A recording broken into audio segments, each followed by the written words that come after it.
Hello, my name is Hassan Sorrells, and this is the Leadership Lessons from the Great Books podcast, Shorts.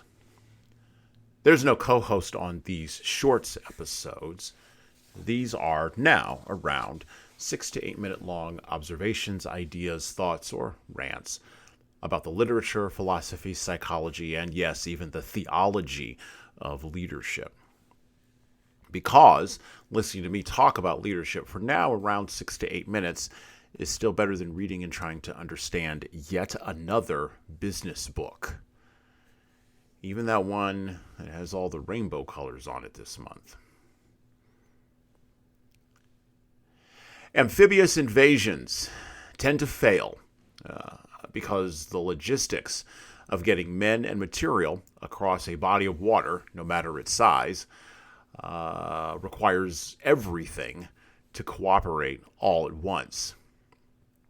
And by everything, I mean the weather, the logistics, the material itself, the men you are transporting, and even, and we always underestimate this one, the enemy on the other side of the water in hostile territory. There have been more failures in amphibious assaults than there have been successes in military history, all the way from the Greeks at Troy to the British at Gallipoli. And if even one element of the process fails, from planning to landing to, yes, sometimes even retreating, the assault to a hostile shore is probably going to collapse. Oh, and by the way, amphibious invasions usually are prohibitively expensive. With all that in mind, on this day, June 6th, 1944, now 79 years ago, the United States of America, in the midst of waging a two-front war, where one of the fronts consisted of an island-hopping campaign across the vast Pacific Ocean, launched the greatest single amphibious assault on a hostile shore ever undertaken by a major power in military history on the beaches at Normandy. Operation Neptune, also known in common parlance as D-Day, opened the Western Front in World War II and allowed the Allied forces of the West to begin their slogging march toward Berlin, and marked the beginning of the end of the Nazi regime led by Adolf Hitler in Europe. The landing of approximately 24,000 American, British, and Canadian troops was no easy feat, involving nearly 5,000 landing and assault craft, 289 escort vessels, and over 270 mine sweepers. Yes, the Nazis mined the English Channel. As a matter of fact, the Supreme Allied Commander, Dwight D. Eisenhower, wrote a brief note at the time in the event of failure in the campaign. And I'd like to quote from that note directly. Our landings in the Cherbourg Havre area have failed to gain a satisfactory foothold, and I have withdrawn the troops. My decision to attack at this time and place was based upon the best information available. The troops, the air, and the Navy did all that bravery and devotion to duty could do. If any blame or fault attaches to the attempt, it is mine alone. Close quote. Planning, wrangling, negotiating, and persuading. These are skills leadership requires. But there is one more skill that is necessary when a plan might not work, when circumstances might change, when the unforeseen might make itself manifest, and that is the skill of taking responsibility, admitting accountability, and accepting the blame for failure without laying it ignobly on the shoulders of others. Amphibious assaults onto hostile enemy territory in the midst of an apocalyptic world war across open seas aren't the only type of plans that just might not work. When a startup fails to get traction in the market, who is responsible? When a customer is dissatisfied with the service provided by a legacy organization, who is accountable? When a person is treated unjustly by the civil magistrate or even by the civil bureaucrat, who apologizes and makes restitution?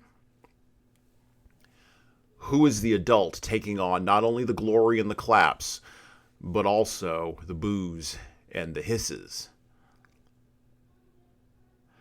While you're thinking about the answers to those questions, I want to wrap up here with the words of Dwight Eisenhower once again, directed to the soldiers, sailors, and airmen of the Allied Expeditionary Force on June 6, 1944, his famous D-Day speech. And I quote, "You are about to embark upon the great crusade towards which we have striven these many months. The eyes of the world are upon you. The hopes and prayers of liberty-loving people everywhere march with you. In company with our brave allies and brothers in arms, on other fronts, you will bring about the destruction of the German war machine, the elimination of Nazi tyranny over the oppressed peoples of Europe, and security for ourselves in a free world. Your task will not be an easy one. Your enemy is well-trained, well-equipped, and battle-hardened. He will fight savagely.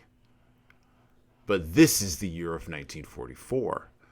Much has happened since the Nazi triumphs of 1940 to 41. The United Nations have inflicted upon the Germans great defeats in open battle, man-to-man. Our air offensive has seriously reduced their strength in the air and their capacity to wage war on the ground. Our home fronts have given us an overwhelming superiority in weapons and munitions of war and placed at our disposal great reserves of trained fighting men. The tide has turned. The free men of the world are marching together to victory. I have full confidence in your courage, devotion to duty, and skill in battle. We will accept nothing less than full victory. Good luck, and let us all beseech the blessing of Almighty God upon this great and noble undertaking." Dwight Eisenhower. And well, that's it for me. Listen and subscribe to the Leadership Lessons from the Great Books podcast on all the major podcast players that you listen to podcasts on, including iTunes, Stitcher, Google Podcasts, and even Spotify. And please leave a 5-star review if you like the show. We need those reviews to grow, and it's the easiest way to make sure that this show gets into the ears of the leaders who need to hear it. And of course, tell all your friends. If you want to get started on the leadership path, HSCT Publishing's products and services can help your team do that. Check out our training webinars, coaching services, and more at leadershiptoolbox.us.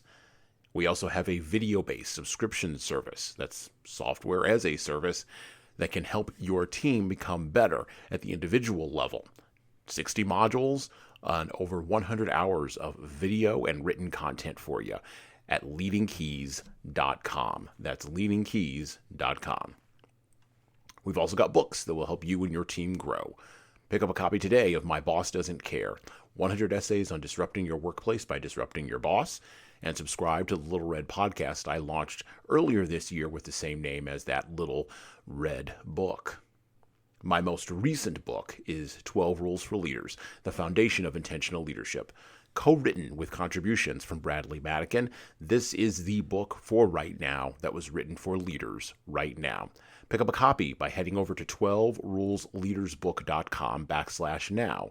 That's 12rulesleadersbook.com/now. You pay for shipping, and you'll get a copy of my second book as well. Finally, you can get all these books in paperback, hardcover, or as ebooks on Amazon, Barnes & Noble, Kobo, and any other place online you order books. Finally, HSCT Publishing is on YouTube. Like and subscribe to the video version of the Leadership Lessons for the Great Books podcast on the HSCT Publishing channel on YouTube. Just search for HSCT Publishing and hit the subscribe button. You'll get our weekly video updates, which is the video version of this podcast. And, of course, you're going to want to subscribe to my other podcast. That's right, I do more than one. The Hassan Sorrells Presents audio experience, where I talk more casually with a broader range of people about all matters that matter in the world today, from arts all the way to analytics. All right, that's it for me.